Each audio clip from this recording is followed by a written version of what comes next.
Good morning बच्चों, स्वागत है आपका 12th क्लास राजनीति विज्ञान ऑनलाइन क्लासेस में।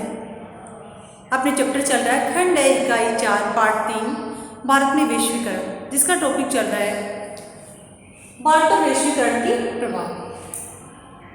पूरे विश्व में 1991 के बाद वैश्वीकरण की लहर दौड़ रही थी और भारत में भी वैश्वीकरण का आगाज हुआ जुलाई 1991 में पीवी नरसिम्हा राव की सरकार के समय। पीवी नरसिम्हा राव भारत के प्रधानमंत्री थे। उनके वित्त मंत्री मनमोहन सिंह को भारत में वैश्वीकरण का जन्मदाता माना जाता है। उन्होंने भारत में नई आर्थिक नीतियों, उदारीकरण, निजीकरण और वैश्वीकरण को अपनाया। हालांकि भारत में जो वैश्वीकरण को अपनाया गया है उसके पीछे कारण ये है। पहला कारण कि भारत की कमजोर अर्थव्यवस्था, भारत की जो अर्थव्यवस्था थी वित्तीय संकट से गुजर रही थी। हमारे पास विदेशी मुद्रा भंडार समाप्त होने की ओर था। हमारे पास 2 सप्ताह के लिए विदेशी मुद्रा भंडार बचा था। तो ऐसी स्थिति में अर्थव्यवस्था को पटरी पर लाने के लिए, अर्थव्यवस्था में सुधार करने के लिए वैश्वीकरण को अपनाया गया। दूसरा कारण था नई आर्थिक नीतियों, उदारीकरण, वैश्वीकरण और निजीकरण को अपनाना, क्योंकि समय की मांग यही थी। संपूर्ण विश्व में इसको अपनाया जा रहा था। इसको अपनाने के बाद में भारत में कुछ परिवर्तित किए गए, जैसे कि 1992-93 से रुपये को पूर्ण परिवर्तित बनाया गया। उसको विदेशी मुद्रा भंडार या विदेशी व्यापार को छोड़ दिया गया। दूसरा, पूंजी बाजार और वित्तीय सुधारों के लिए कदम उठाए गए। आयात निर्यात नीति में परिवर्तित किया गया, उसमें सुधार किए गए, प्रतिबंधों में ढील दी गई, मुक्त व्यापार को अपनाया गया। और 1 जनवरी 1995 को भारत विश्व व्यापार संगठन WTO का सदस्य बना।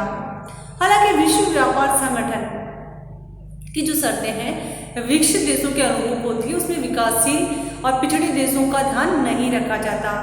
लेकिन भारत 1 जनवरी 1995 को WTO का सदस्य बना। भारत ने वैश्वीकरण को अपनाने के बाद में 3 चिंताएं मुख्य रूप से सामने आई।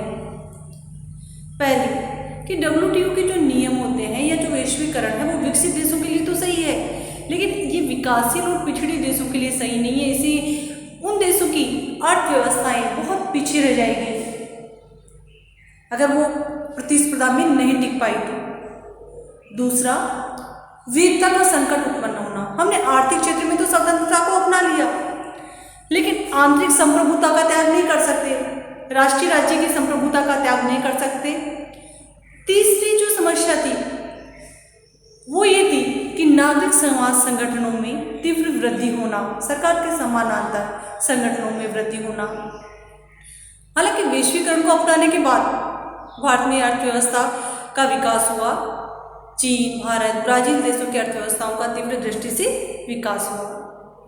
और बच्चों, वैश्वीकरण को अपनाने का एक फायदा ये भी हुआ कि इससे विश्व में कहीं भी कोई वस्तु है तो वो हमें उपलब्ध हो जाती है। यातायात और संचार व्यवस्था में वृद्धि हुई। जो चीन की अपन बात करें, चीन के उत्पाद किसी भी दुनिया के किसी भी देश से बेहतर क्वालिटी नहीं हो, लेकिन सस्ते हैं। इसका कारण क्या है? वहाँ पर जो श्रमिक दर है वो सस्ती है।